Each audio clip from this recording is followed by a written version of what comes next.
operator drone Rusia kembali menunjukkan perannya dalam pertempuran di berbagai lini front.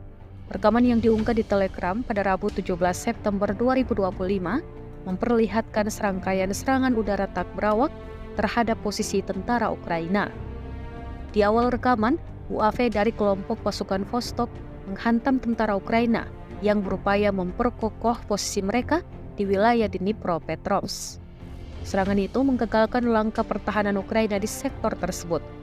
Tak berhenti di situ, tim UAV serang dari Batalion Khusus ke-56, tentara penjaga distrik militer selatan Rusia, dilaporkan berhasil membakar tank dan kendaraan militer angkatan bersenjata Ukraina di arah Krasnomersk. Selain itu, operator drone FPV bersama artileri dari kelompok pasukan Dnipro menemukan lalu menghancurkan meriam artileri musuh di arah Orekov, Zaporizhia.